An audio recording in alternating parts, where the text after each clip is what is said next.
That should do. Right there.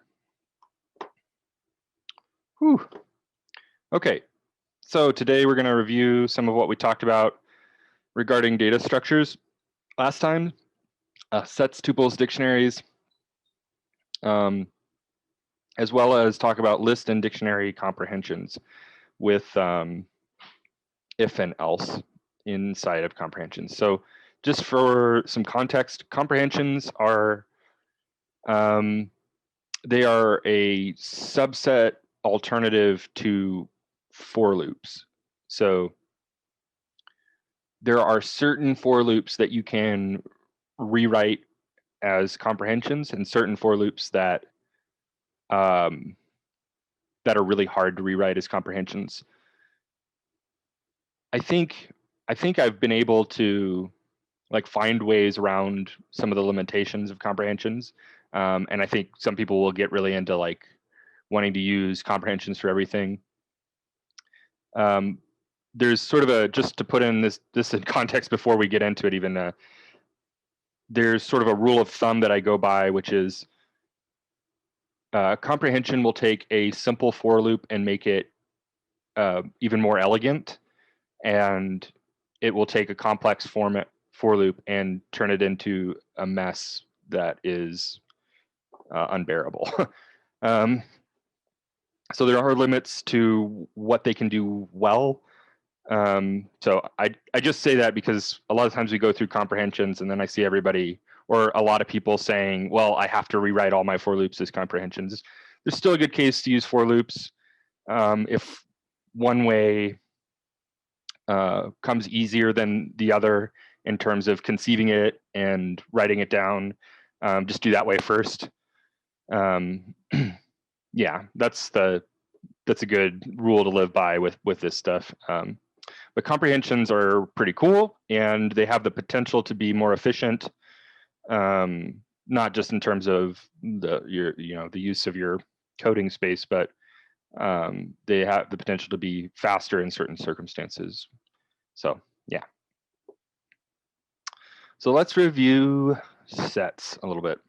So sets are unordered, even though now when you create a set and print it out, you will see it obey a specific order. It'll be printed out visually represented the same way every time. And I believe that order will be preserved if you do anything with iterating or like maybe casting it to a list or something. That order will be preserved, although we don't think of that order as really a part of sets. They're not ordered in the way that a list is ordered. A list has an order, or a tuple or a string has an order that is completely and utterly important to the functioning of that data structure, right? Like if the order of the characters in a string was arbitrary, like it wouldn't be useful for representing text, because obviously the letters have to go in the correct order, otherwise they don't mean the same thing. And that same thing is true about tuples and lists, although less obviously than with strings, because we have an intuitive understanding about reading characters. So with sets, you may see them have an order, although that order is just sort of arbitrary. It's sort of there for convenience. It's not really there to be regarded as an inherent part of the data structure as much. It's, yeah, like I said, it's just there for convenience nowadays. So unlike the other collections, strings, lists, and tuples, since sets are unordered, they don't have indices. If you think about what it means to have an index in one of these data types, having an indexed type requires order the order of the elements to be meaningful, and they're not in a set. So sets don't have indices. Therefore, when we put elements in a set, we're not doing that so that we can retrieve those elements later, right? It's not for archiving elements and then pulling them out later. You could use a list for that. You could use a dictionary or a tuple for that. You could use a string for that, represent a body of text with a string. But sets aren't really useful for that. So we don't tend to store information in sets in the same way, under the same circumstances as we would store information in lists or tuples. So that's sort of what sets aren't useful for, right? The ways that they're not like some of the other data structures that we've talked about. But what they are useful for is set operations. And we went through this really quick at the end of last class. Let's see, I want to make sure I'm not ruining this breakout. Ah, yes, I was about to ruin this breakout. Excellent. So quick note here. Generally, when I declare a set, what I prefer to do is to use the set constructor function, which is, you call it like a regular function. The name of it is set, and then you just pass it a list. So think about sets input as a list of elements. And if I pass it 63, 64 from this list, I'm going to get a set containing, when my code decides to actually finish executing, set containing 3, 4, and 6. So that's the big feature of sets, is that this represents the set of this information. So notice that essentially what that means in a practical sense is that duplicates are removed. So there's only one instance of every, one occurrence of every element from the original input represented in the final set. So bear that in mind as you do the breakout.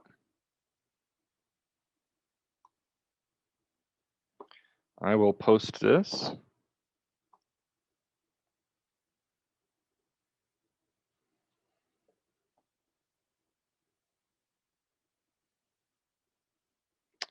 Oh, we got a question here. Did we leave off on slide 12 or 13? I'm on slide number 13 and 14 today.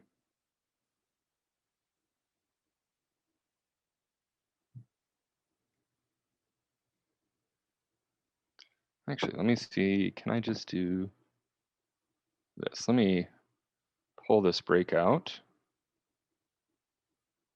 Oh, these are backwards.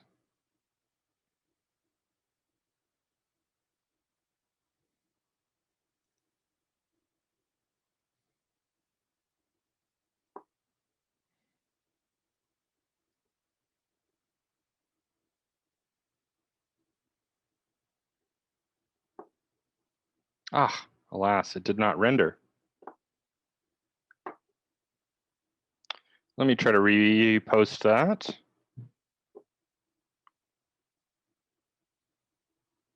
See if I can get it to render this time. Ugh, okay. How unfortunate.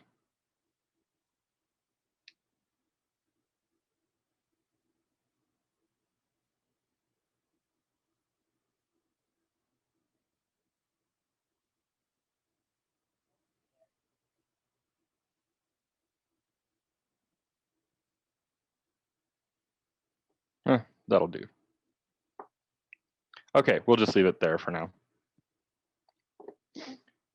And I'll start a 4-minute timer.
Go ahead and post your answers if you've got them.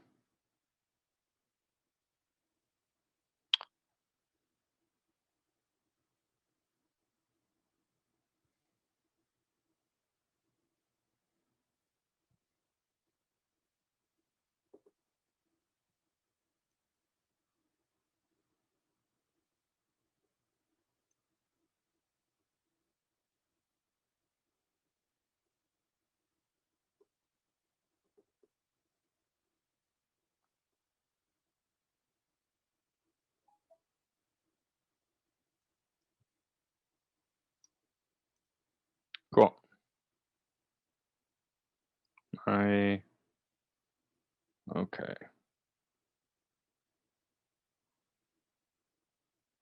that's okay.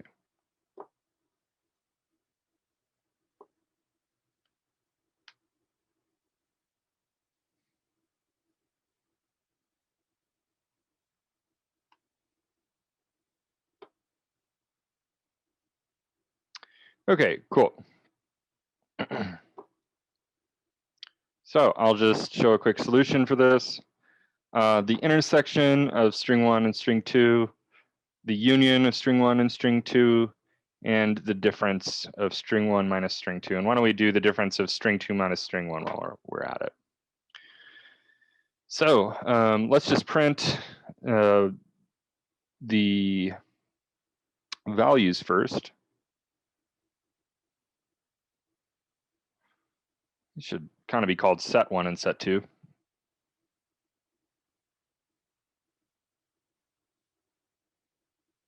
Call that set 1 and set 2. And then let's do set 1 dot intersection set 2. This will be dot union.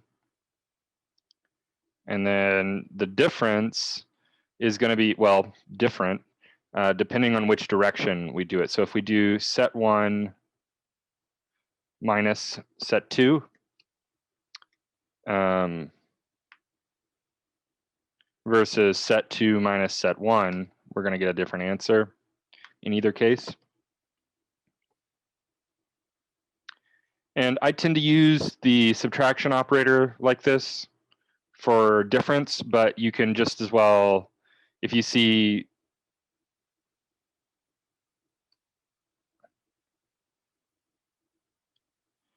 this, it's exactly the same as using the subtraction operator. Cool. But I kind of like this. It just, I don't know, it looks good. Let's get some, I'm just going to throw some empty prints in here just so we can get some space and see, oops. I'm still used to replit shortcuts. Okay, there we go.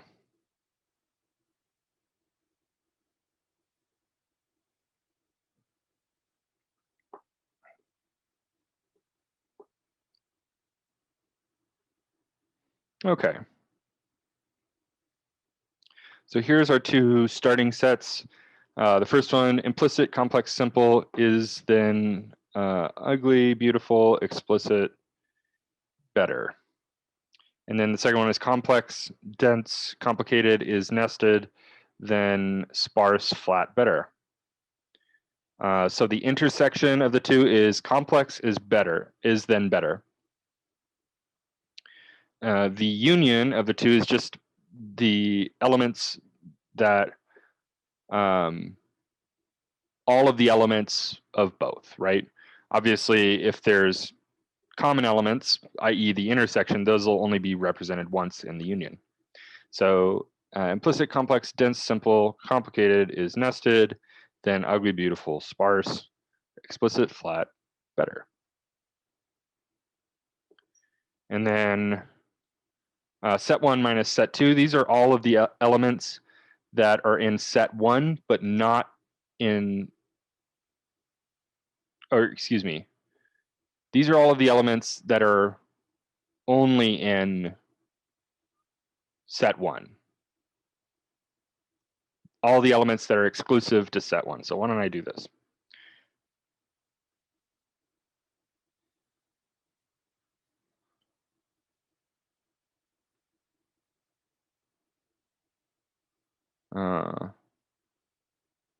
elements exclusive to set 1, and elements exclusive to set 2. Good.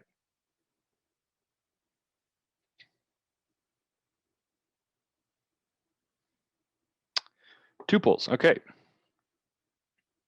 So I really only touched on tuples quite briefly, and that's partly because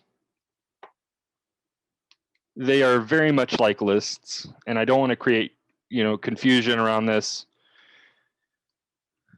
I don't want people to think, well, what am I missing? I think that's an easy thing when you have two topics that have a lot of overlap, or where one is sort of a subset of the other. The application, the times when you'd use a tuple are sometimes pretty different than when you'd use a list, even though they're very similar types. So the big difference is that, well, let's talk about the things that are the same first. So think about it as a different kind of list, right? So tuples are ordered like lists. The order matters. The order is preserved. Because they're ordered, they have an index. We index a tuple exactly like we would index a list. We can slice a tuple exactly like we would slice a list. We can concatenate a tuple with another tuple exactly like we would a string with a string or a list with a list. You can even multiply a tuple against an integer like you can do with a string and an integer, or a list and an integer, and that behavior will be sort of a repetitive concatenation of that same tuple. So concatenation, indexing, slicing,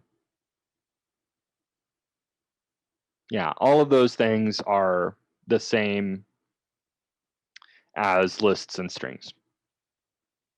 So the big differences with tuples is that the big difference from a string, or excuse me, from a list, is that tuples are immutable. So we can represent data in a tuple, but that object itself never changes. We can perform a transform of that object, for example, with a concatenation, and that gives us a different object in return. It gives us a different tuple in return, rather than modifying the tuple in the list, or excuse me, modifying the original tuple. So if you think about what the easy way, the place to look for a type to see whether it's mutable or immutable is in its methods. There's a built-in function. I've gone over this a bit before, but I'll just demonstrate this again because it's worth knowing. There's a function dir, dir, and dir will give me all the methods of a specific object. So let's do this for a list. So I'm going to pass a list, and then, oops, I'll pass, well, actually, let's do this. list, and I'll say tuple. I'll use the type identifiers. You can pass just any list or any tuple as well, and that'll work. Okay, so remember, we're going to ignore the fancy dunder methods for now. And here's my methods for a list. And here's my methods for a tuple. Now, fortunately, there's not that many in either one, so we can kind of go through here and think about which of these methods would alter the value, right? Which would cause the type to change. With lists, we have append, which changes the list by appending a value, clear, which empties the list. Copy does not really change the value, but we wouldn't need to make a copy unless we were worried about the value changing and needing to Maybe we want to make changes to a copy without losing the original, or maybe we want to take like stateful snapshots of it or some, I don't know. So copy isn't useful outside of the context of mutability. We wouldn't need to copy if it wasn't mutable. So append clear, we'll say copy is sort of honorarily a mutable method. Count is not mutable. Extend is like append, except you can append multiple elements, kind of. Index is not mutable. Insert is like append or extend, except you can put an element anywhere in the list. Pop removes an element, remove removes an element, reverse reverses the list, and sort sorts the list. So those are all the mutable methods, i.e. all the methods that will create a change in the value of the list. Count and index are the only immutable methods for a list. And if you look at tuples, those are the only two methods that a tuple has. So it's like if you took a list and you took away all of the methods that have to do with mutability, you end up with a tuple.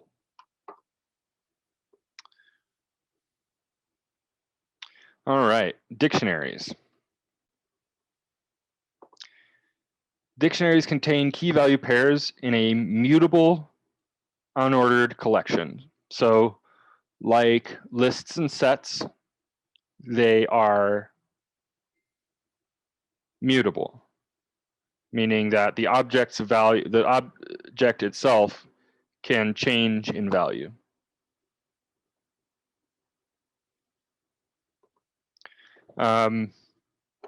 Like sets, they are unordered.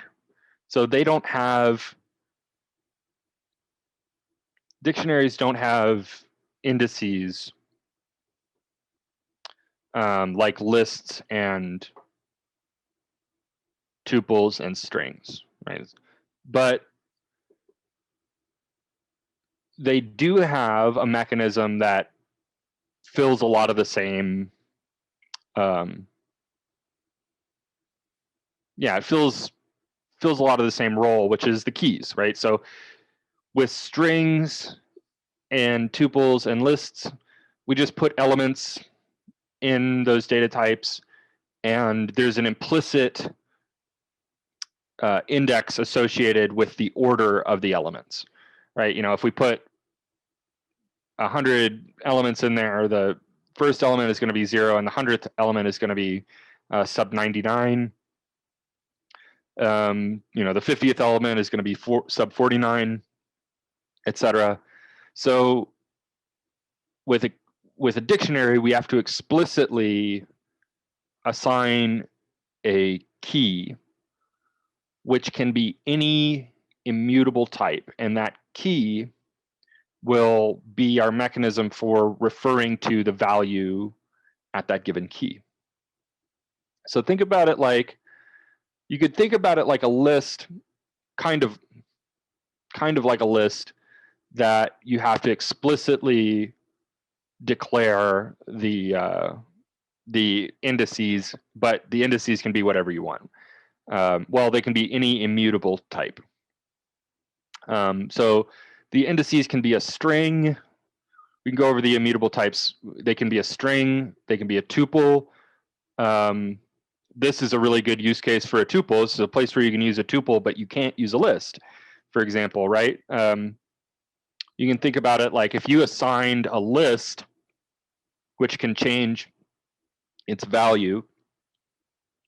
If you assigned a list to a key in a dictionary, and you went to look up that key in the dictionary, but the list had changed its value, like you kind of just corrupted that dictionary, right? Like the key is no longer useful because it could be anything. It could, yeah. So it wouldn't make sense to have a list as a key in a dictionary, because since a list can change, it makes it unpredictable. You can't guarantee that that value is going to be the same so that you can reference the value in that key. So you can, and there are times when I've actually, it's not just that you can, but there are times when I've done this because it can actually be really useful at times to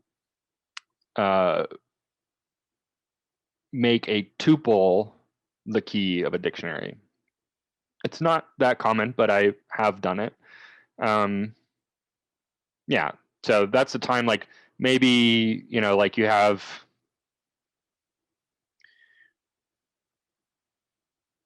you know, two parameters that you want to put in as keys to the dictionary where you're doing some sort of combinations of something. You could do sort of an A comma B pattern as the key in the dictionary, and that would be treated like a tuple. And you could refer to other elements in the dictionary.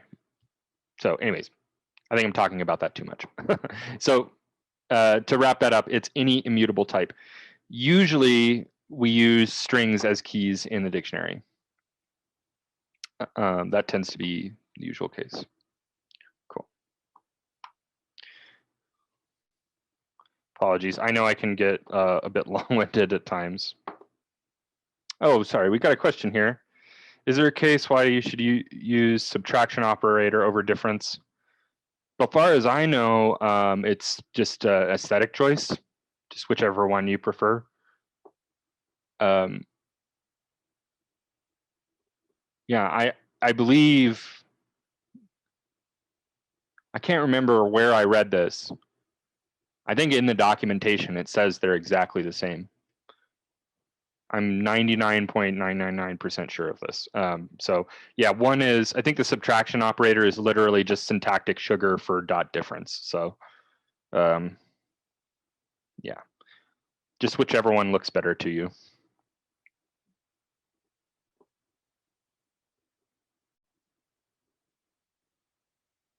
Good. There's that. I'm gonna set a 5-minute timer. Cool, have at it.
Okay, there's the 5 minutes.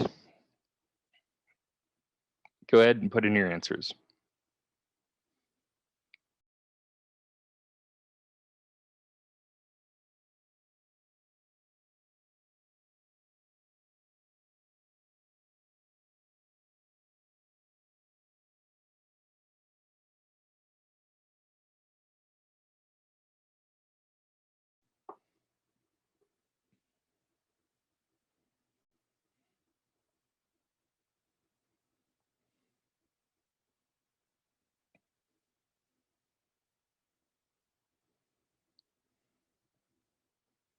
I'm going to give people, I'm going to give another 2 minutes on this. I'm not seeing any answers yet, so apologies.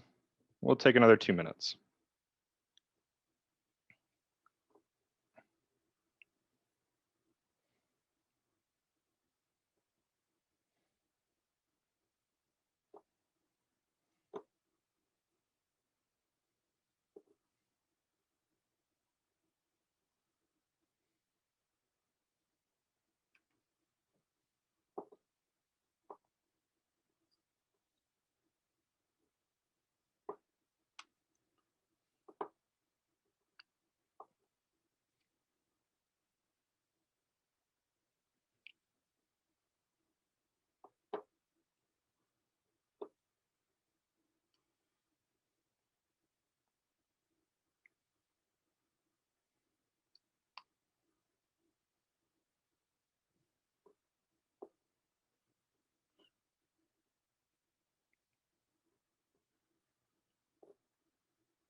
All right, cool. Looks like we got some coming in.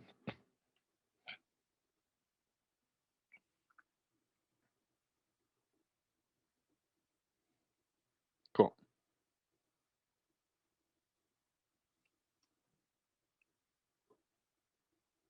So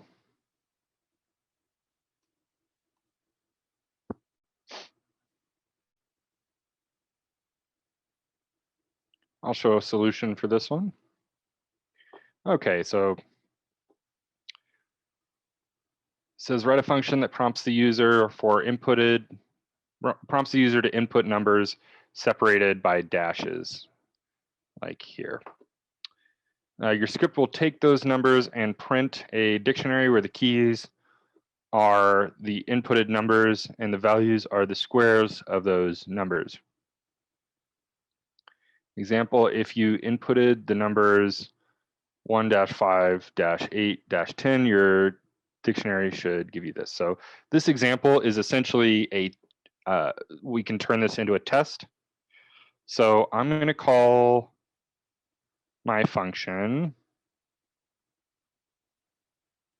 Okay. Wow. What is with this? Okay, sorry. I'm going to call my function square nums dictionary. And I'm going to do something a little fancy with the inputs here. It's said to take user input. However, I'm going to do something a little different. I'm going to take an input into the function or an argument into the function, and then optionally give the let this function be used with user input. And I'll show how to do that. And the reason for this is when you're working on code, using the input function or relying on, you're going to want to run your code to make sure it's working. If you have an input function or something that like requires you to like put in an input, you have to like kind of go through and manually recreate the tests every time. Whereas here, I can just test it with this string, and all I have to do is run it, and it's just way easier. I don't have to like type 1 space dash space 5 space dash space 8 space dash space 10. So this is just easier. I can just use this.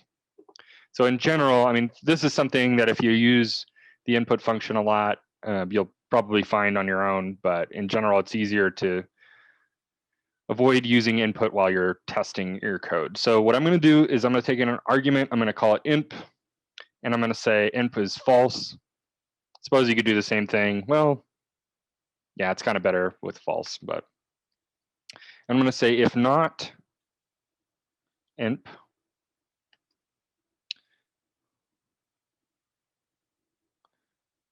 if not imp, then I'm going to say imp equals input, and then a message to the user, numbers separated by dashes.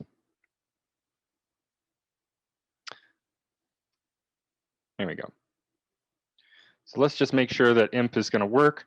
And the way that I use imp here is, oops, I just won't pass it anything. So it says input numbers separated by dashes. And probably should put quotes around that so it's clear that I mean, oh, autocomplete. There we go.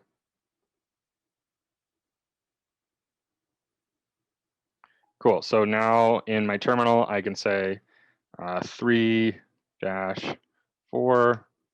Cool. So that's going to work. So if I pass something to it, I can just override imp. Imp will be true, so not true is false. So this is saying if I didn't override imp, then I'll ask the user for input. So that'll save us a little bit. Yeah. So from here, basically what I want to do is I want to split imp on dashes. So I'll say list equals imp dot split on dash. And I believe we'll do for num. We should have number characters. So I'm going to call this num ch, number character, in list. I'm just going to try casting every number character as an int and see if I get an error. Because you can see if I split on dashes, the elements that are left over are going to have spaces in them. So I think it'll just ignore those spaces. It looks like it does. So let's just print these out.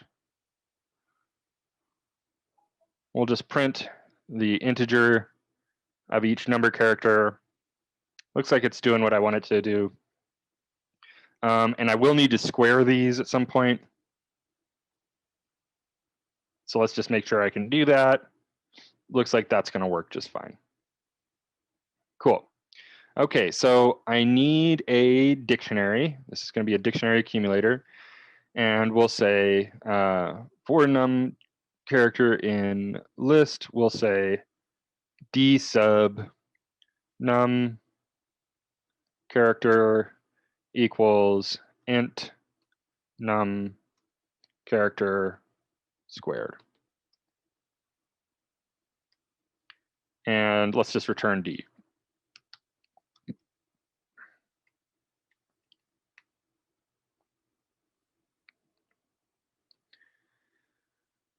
Cool. Now the keys are a little funky because there's strings, which might be okay, but in this case, we've kind of got these extra spaces in the keys. So probably just better off to make these ints. That should look a little cleaner. Yeah, that looks way cleaner. And yeah, it looks like that's what we expected anyways. We wanted the keys to be integers, not strings. Cool. Is there any other constraints of this? I think that's everything. So the nice thing about this, if I wanted to test this with a myriad of different numbers, I can make all these tests and just test this function in the normal way. But if I want to take user input, I can just call it like this, and it's going to assume user input. So I can say 4-5-2-.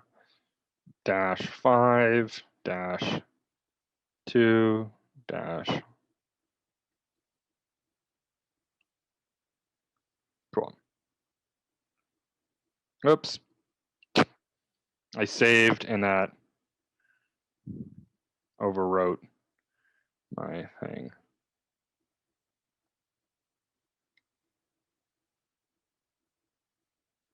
Okay.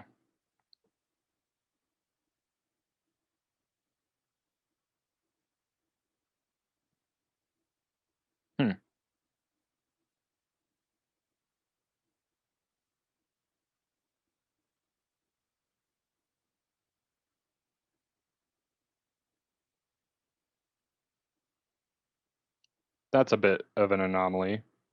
2, 3, 4, 4. Well,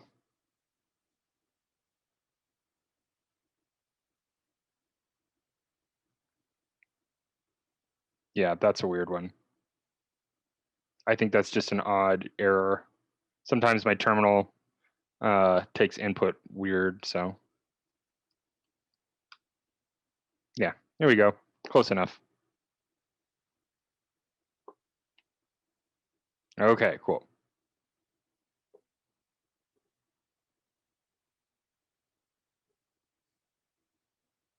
We've got another breakout.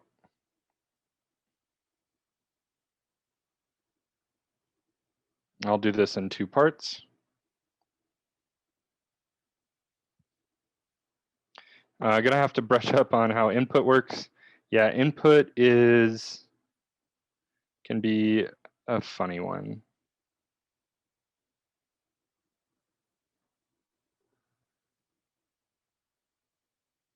Okay, that posted twice. All right. What is with, gosh, today? What is with today? It's like all the technical problems. Whew, okay. Appreciate your all's patience. Okay, there's the doc string for the function. So we've got those 2 things. This one, we've got 5 minutes. I'll put 5 minutes on the clock.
All right, folks, that's time.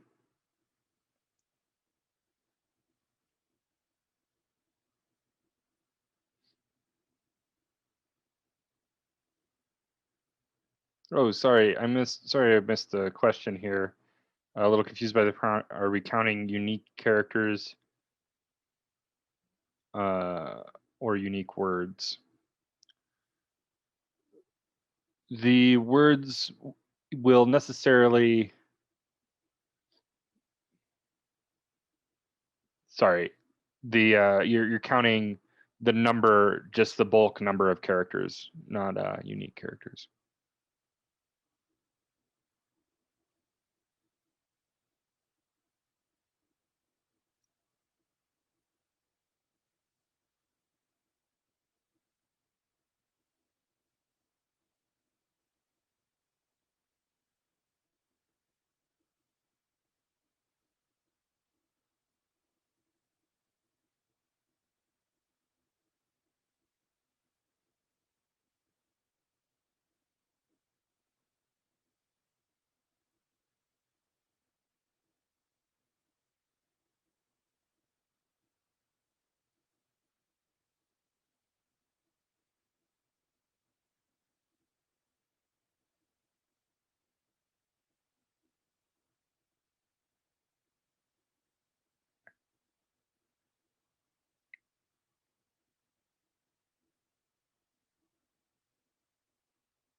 Okay, apologies. I didn't realize there is apparently a discrepancy with the doc string and the problem statement. They're kind of asking for two different problems here. So yeah, that's kind of a weird one. I'll have to fix that and make sure we have parity in that with that in the future. So sorry if that was confusing.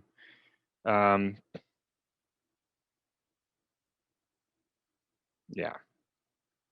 So I'll just show my solution to this really quick, to the docstring version at least. All right, so this is saying write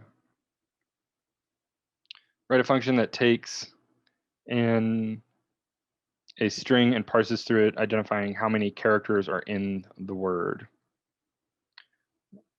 Assuming a white space character is what separates your words. So our parameters are a string, just we take a string as an input, and we return a dictionary where the keys are the words and the values are the number of characters in that word. So I just, when I read this, I didn't, this doesn't say unique, so I didn't do this for unique characters. If I wanted to do unique characters, let's just, oh, I don't have actually text. I don't have a test here. Let me pull in my test.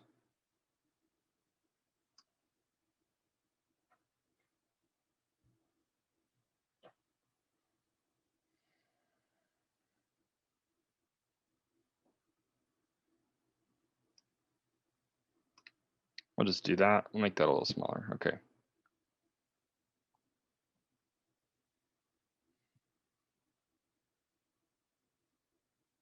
So this is going to give me a word and essentially the length of the word.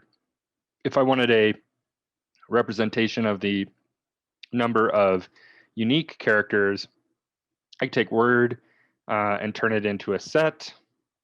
And then I think I can just get the length of a set. I believe sets have a length.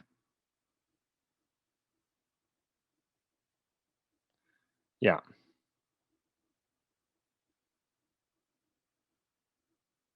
Yeah, so here's a good example. C now has 2 characters because there are 2 unique characters. So that's the way, that's one way I could do this.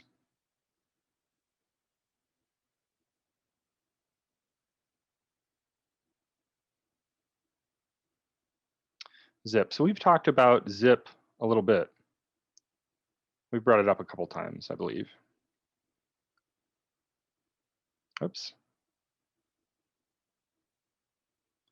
Zip is a very useful function. It allows us to when we have parallel data that we want to iterate through simultaneously, zip is the go-to. So if I have, this is the sort of example that I always go for.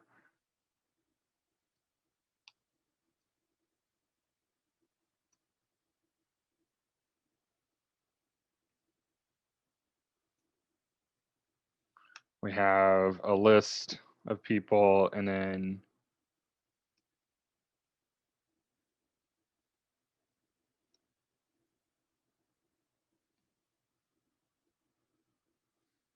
we have a list of ages and say that these are the people's ages. So the information corresponds across index, right? So given an index, all the data corresponds with each other across these two lists. So if I wanted to print each person's name is age, I could iterate through, I could iterate through for name, age, and zip names, ages. I know I've given this exact example before, but yeah, it's worth stressing how useful zip is. When you have, there are times it's not that common that you'll have parallel lists or parallel data like this, but you will encounter it, and zip just makes it so easy. You think about it like it's called zip like a zipper. It takes the two lists and zips them together or whatever. So yeah, this just makes that really easy.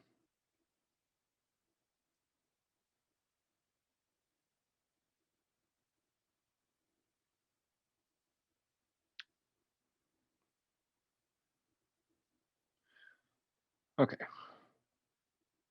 we got another breakout.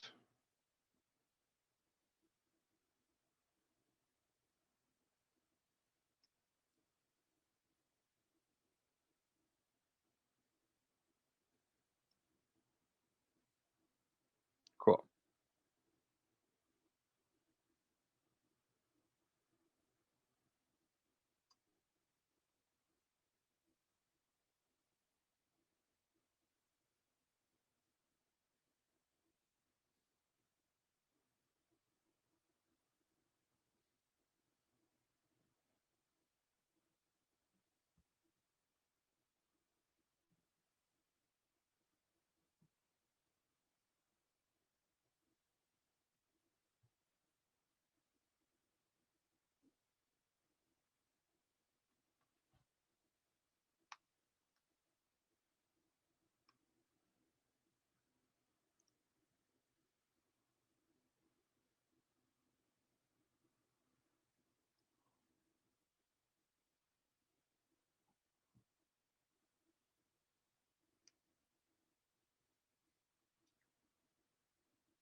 Looks like we should do maybe another couple minutes for this.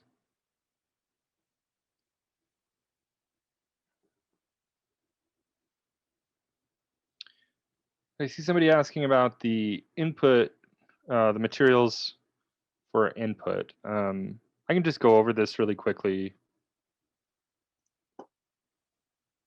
I think we cover this like very briefly in Learn. Fortunately, there's not that much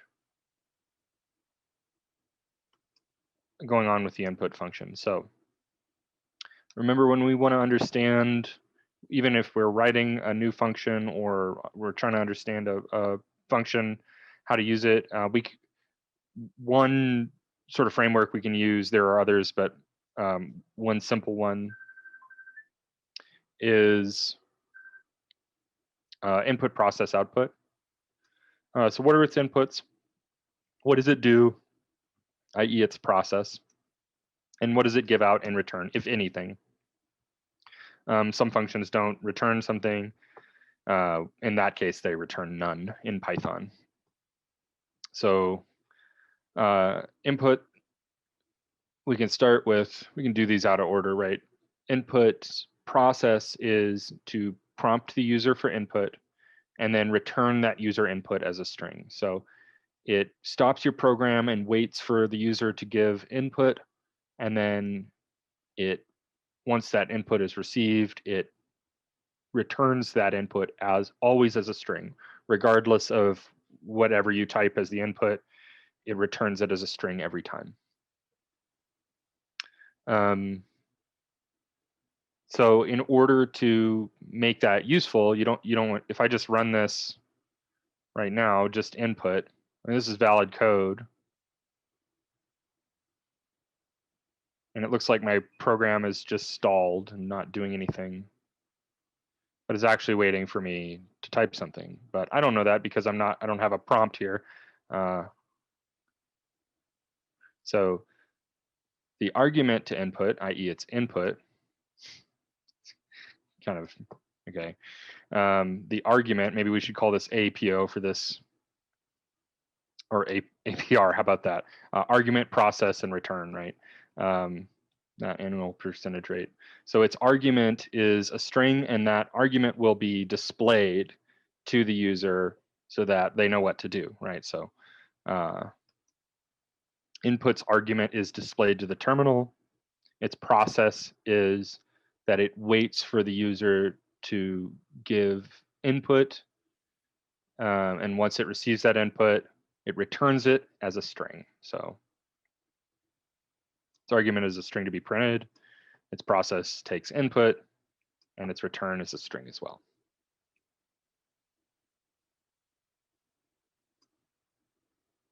Let me just do this.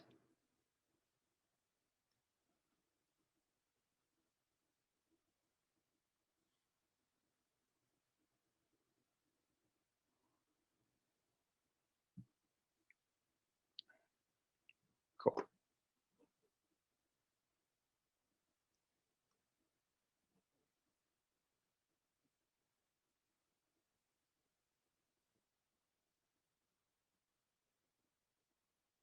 Sure thing. All right, I'm not seeing any answers yet. I'm gonna give one more minute on the clock here, and then we'll call it wherever that is.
Okay.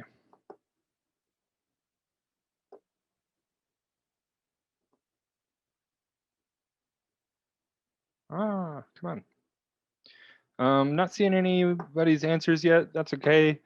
I want to keep us moving forward, so I'm going to show I built an answer for this, and I'm just going to paste it in rather than kind of going through it, and I'll talk about it. Do go ahead and put in whatever you've got if you feel comfortable doing that. It's good to just see, just share your thought processes. If you haven't come to a working solution yet, probably between a couple of you, you are thinking of what the other ones aren't thinking. So you may be able to like kind of inspire different ways of thinking in other people. So okay, so write a function that prompts the user for input. Again, I'm going to sort of do this my way. Your script will then take the inputted numbers and store them as a list of tuples 2 at a time. Use the the zip function to do this. If the user inputs an odd number of numbers, then only make a list of the largest number of pairs of 2 that are possible. Okay. So examples, we have examples. I actually forgot to really make these into proper tests, but I made my own test, which is, I think, the same sort of thing. So if I have this is, oops, yeah, we'll do this. If this is my input, then this should be my output. And if this is my input,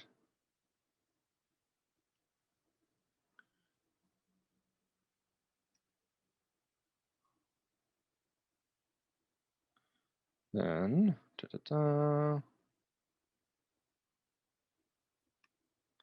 my output should be this. So let's see if it meets the constraints. So I expect a list of 2 and then a list of 3 and a list of 4. I mean, excuse me, a list of 2, then 3, then 2. I'm just counting. Okay, so 2, 3, 2. And I wanted integers, and I'm actually getting strings here. So why don't I do int and int. Let's try that.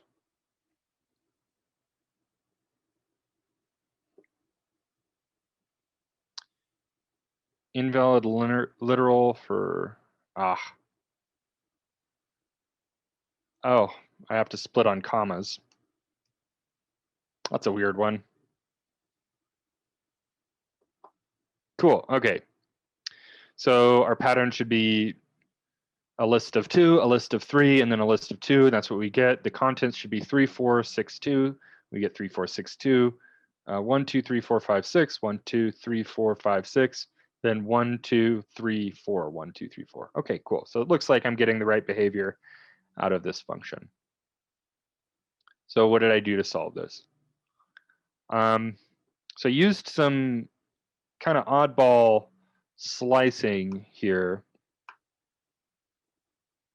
I did the same thing with the input here, where rather than taking input for every time I want to test this, what I really want to do is just pass it something to test on and just have it run and check my output every time like this. And then if I don't pass it anything, it'll take in input from the user, which, you could do it that way. Here I'm splitting on commas. Obviously, you just saw me figure that out. So we needed to split on commas in order to get a list of number characters. And then I create an accumulation target. I'm calling this iter list because this is the list I'm going to iterate through. And I'm passing slices of this list to zip. So this is kind of a funny thing. I thought, well, if I wanted to use zip, I could get every other number starting from 0 and every other number starting from 1, and that'll give me sort of like each list will contain the numbers that the other one doesn't, you know, so it'll kind of offsets them. And the way, remember when we're slicing, the first section is where we want to start, the index we want to start. If I leave it empty, it's going to start at 0. The second section is where we want to end. In any case, I just want to go as far as I can. So I'm going to leave that empty. If I leave it empty, it's going to go all the way to the end of the list and include the end. And then the last section for a slice is the step. So we will often call this start, stop, step. So the first one is start, the second one is stop, and the third one is step. So for one slice, I want to start at the beginning, go to the end, and I want to just go in steps of 2. For the other slice, I can start at index 1, go all the way to the end, and go in steps of 2. If I have an odd number like this, right, zip is sort of going to model the desired behavior for me here. You might think, well, you know, maybe we would get a tuple with only one element in it. But zip's just not going to do that, since we're going to have a list. One of the lists is going to be 1, 3, 5, and the other list is going to be 2 and 4. It's sort of a lowest common denominator, and zip is going to only give us 2 iterations, since the shorter of the 2 lists has a length of 2. So anyways, so that's just going to model that behavior. And I kind of think I can return this, oops, cast as a list. I'm just going to try this. Yeah, I would need to do some something to turn these back into integers. But yeah, that we could go down this road and turn this into essentially a one-line function. But this is sufficient. You know, this is working code. It's easy to read, easy to write. So that's fine.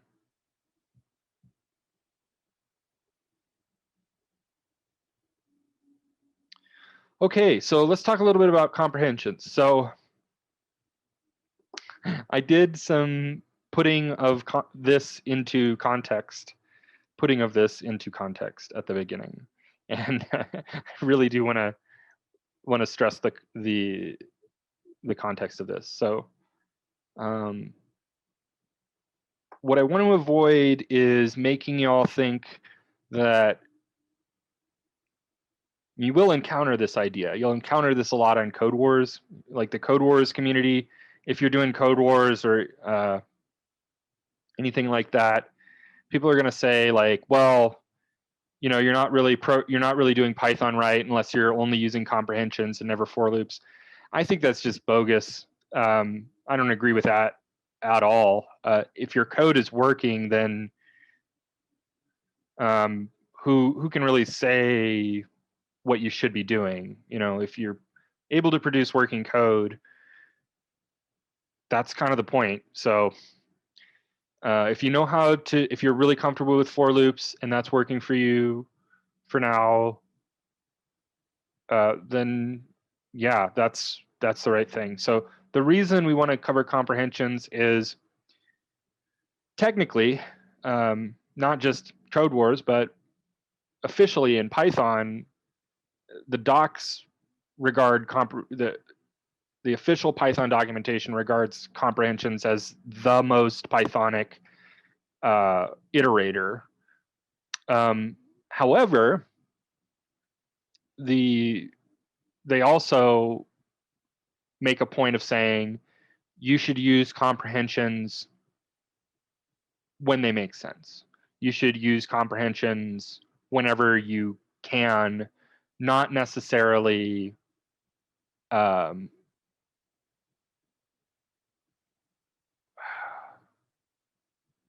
it's kind of a weird thing. I think there's sort of a subjective balance to be struck here. And a bit of this is my own opinion, but it's essentially use comprehensions where they're easy and readable. So if you can take a for loop and easily turn it into a comprehension and you know how to do that, then awesome. if you're looking at a for loop and it's like really hard to turn it into a comprehension, or it feels really weird, or it starts to seem like more complicated and sort of more of a headache than the original for loop, then just leave it as a for loop. That's what I say. So like I said before, it'll take a simple loop and it'll make it really elegant, and it'll make a complicated loop into an unbearable mess. So we got a quick question. Should we at this point in the prep course know how to make our own tests for some of these breakout solutions? I'm confused with these breakout solutions that use, quote, out of the box thinking that I feel like I haven't developed yet. Oh, I'm sorry. You get a knack for that kind of procedural thinking. If you want like an easy starting point, just assume that everything is an accumulator pattern. And even if you can solve it in an easier way, you can probably still solve it with an accumulator pattern. It's such a powerful and simple algorithm, and mastering it is sort of central. So I think that was kind of a real central realization for me. But yeah, I mean, it will come with, basically comes with a bit of time in practice. It's mostly kind of time on task sort of thing. In terms of writing tests, it's not something that we cover explicitly in our material or like have a formal expectation around. I emphasize it a lot because once I started doing it, programming went from that, like that was the thing, and the moment at which programming went from being hard to being easy, when I started to just take the time to write tests. There's a little bit of like thinking of what does that mean? What is a test that you have to develop? And there's something to iron out there. And then there's the habituating the, okay, I have a new problem, I'm going to write a test before I start writing the solution. Like getting into the habit of that is also another thing. So it's an easy idea that takes like deliberate thinking, and like sort of a deliberate action to kind of develop those habits. But it was just so worth it to me when I started doing that. It just, yeah. I mean, I think that was really the thing that before I was writing tests, I was like, wow, programming is hard. Like I can barely do this. And then I started writing tests, and then I'd be like listening to a podcast and like coding, maybe like chatting with a friend. I'm like, oh, this is kind of easy now. I just have like a checklist of tests to like satisfy. And, now that all I got to do is just make sure those are working, and it's kind of straightforward. So that's why I personally put the emphasis that I do on them. And like I said, it does take some sort of deliberate habituation. So don't worry if it doesn't just like come extremely naturally. That's fine too. All right. Hope that helps. Okay. Comprehensions. Sorry for the digression there. That was a good impression. Good question. Yes, you're welcome. That was a good question, and I wanted to give that its deserved response. So comprehensions. So I'm going through, I'm about to teach you comprehensions, and I'm kind of going through great lengths to like tell you not to use them, but I like them. I really like comprehensions. They're really useful, and they can make for really elegant code. Once they start making sense to you, they're great. So you should definitely use them if you feel comfortable with them, but don't feel like if you're not using them, you're not programming. There are people who will tell you that, and I think it's safe to say they're just objectively wrong.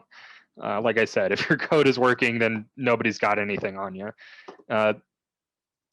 There are times when performance optimization is important. And I think it's easy when you're first starting to program, it's easy to think, oh, well, you got to write the most high performance code possible. And in a lot of cases, the effort involved in doing that just isn't worth it. A lot of cases you can, like you can take a function that's technically like O of n squared and turn it into a function that's like O of n. But maybe given your specific application, you're never going to run it on a data set, or you're never going to give it more than like 10 records to handle at a time.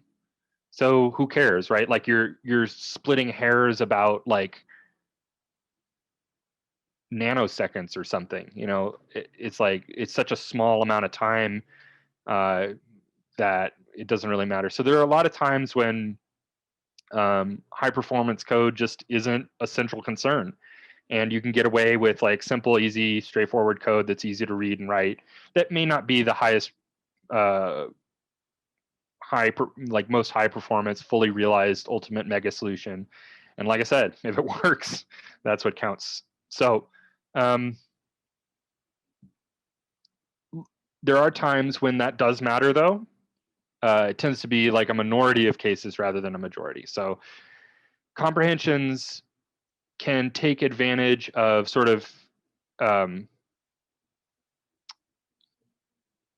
they can parallelize a loop. When we think of a loop, whether it's a while loop or a for loop, we think of the iterations of that loop happening in order in time, right? So they're going to happen one after the other linearly, right? There are certain cases where Python, I think, can optimize and parallelize for loops sort of automatically behind the scenes, but I think that's a little inconsistent. Like I think it won't always do that. It'll just do it if it thinks it can get away with it. And essentially, the limitations of what you can do with a comprehension, and a comprehension is a little more limited than a for loop. There are certain problems that are essentially a comprehension can't solve, or just really isn't well suited to solving, that a for loop has a pretty easy time with.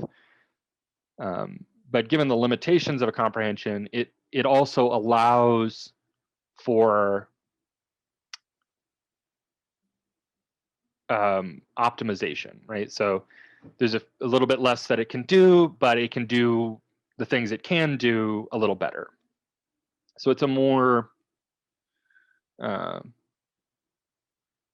narrow use case, better at what it does. Let's think about it like that. So what is its use case? So the thing that a for loop can do really well that a comprehension has a harder time at is if at any point there is some value in some iteration of your for loop is dependent on some previous value from some previous iteration in the for loop, then that's something that kind of needs to exist in a looping context. It needs to happen in a linear iterative way.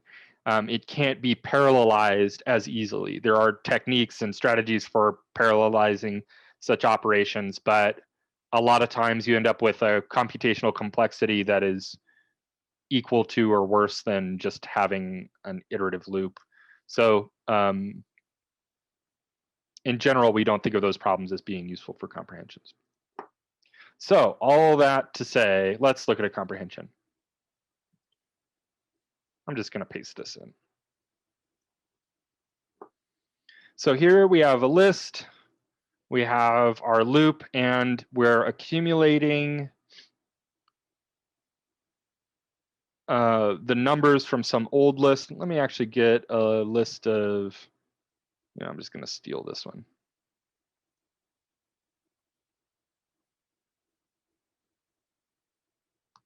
Old list.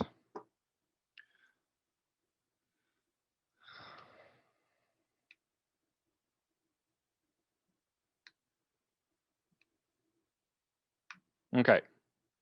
So for I in old list, we say new list.append I squared. So this is a pretty straightforward, simple loop. A given value of I is not dependent on some previous value of I.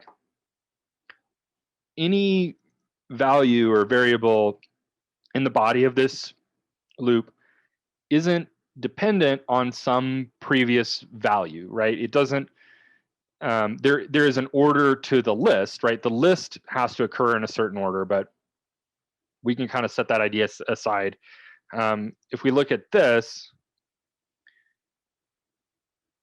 list is what this comprehension is creating, right? So you can see we have this square bracket, these square brackets, and this is going to say I squared for I in old list. So this is a little funky.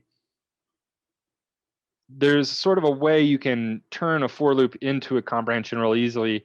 You have your accumulator target. What I'll do is if it's a list, we'll just crack it open like this. Wherever you're appending, you want to take the contents of that append and move it up to be the very first thing, and then you get rid of the append line. Everything else in the append line just goes away. And then you take your loop head and put it after the thing you were appending, and we've turned it into a comprehension. So it's kind of funny. A list comprehension sort of has an implicit append, right? You're saying, I want whatever this element is going to be, whatever that element, whatever that produces, I want that as the item in the list for every element in some other collection. So that's what a comprehension is doing.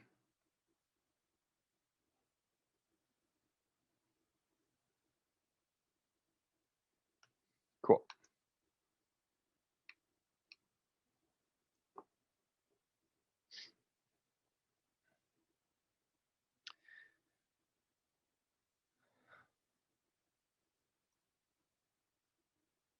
So you can include conditions in comprehensions. The rules get pretty weird though. So if you have a loop where your append is hidden under an if, and there's only certain cases where you would want to run that append, in your comprehension, you can put that condition at the end. Well, I say you can put that condition at the end. You must put that condition at the end. So if you have a single or a series of conditions that tell you whether or not you should append, you put it at the very end, right? So it's a thing to append, loop head. We just leave off the colon of the loop head, but it's still just a for loop head. What I mean by head is like not the body, just the first line of a for loop, right? So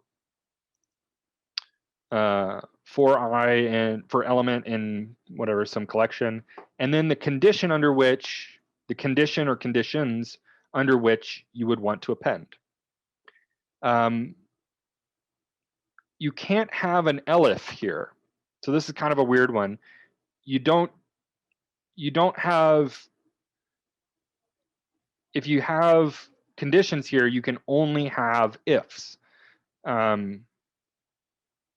It's only, you can have multiple ifs, but you can't have you can't have elif or else.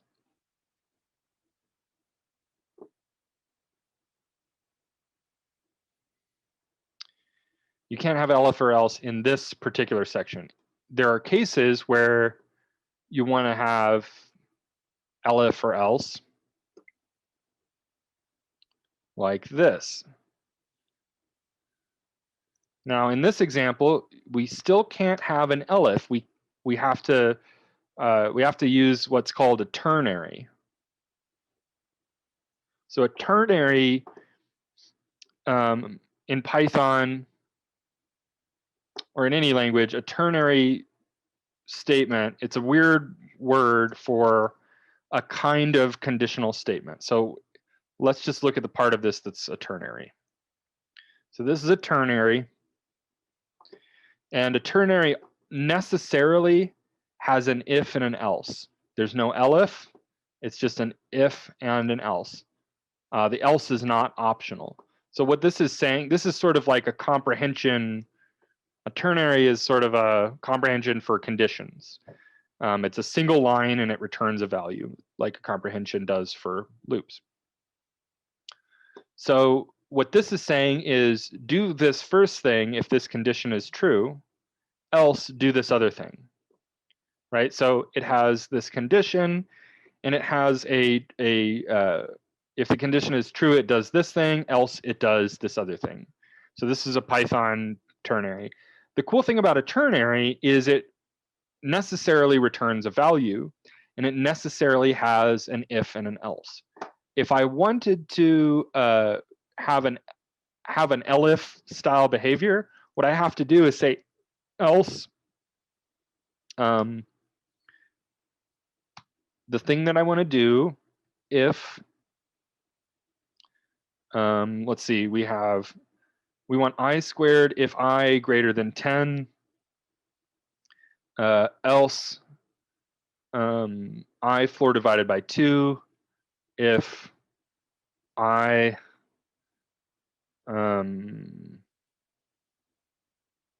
less than 5, else we'll say I times 3. So notice, so this is an if, elif, else behavior. So this is saying do this if the condition is true. If that condition is false, then do this if this condition is true. If that condition is false, do this. So A if condition true, else B if condition true, else C. So that's a ternary in a nutshell. So what's happening here looks like something, it looks like there's some additional special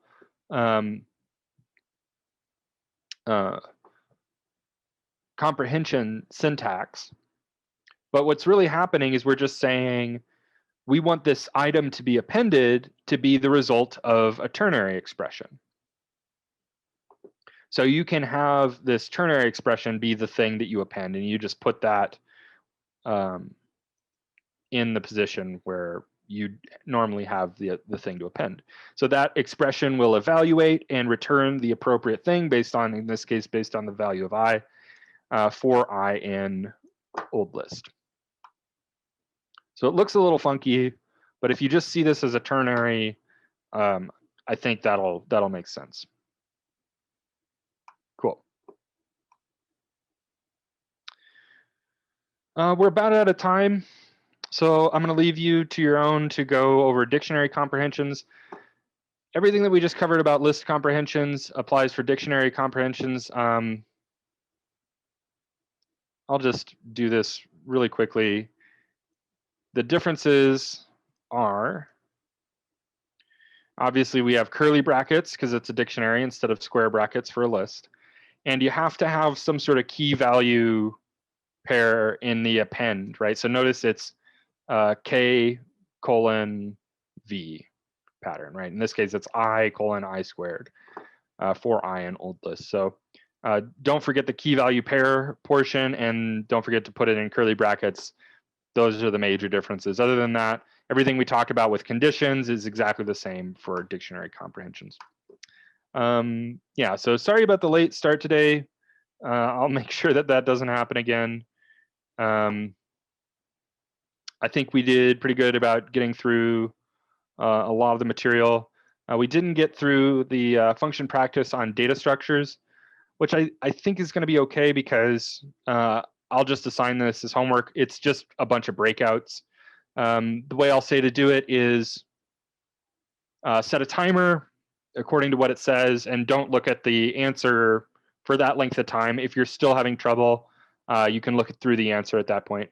And I think that that's fine. A lot of times you just need to see an example of a working solution, and you can glean patterns that way. I think that is in my experience, both as a learner and as a teacher, tends to be a pretty effective strategy, whether you think it's going to be or not. It's kind of seems like it wouldn't be, but so that's what I'll recommend, and I'll ask that you do those for part of homework.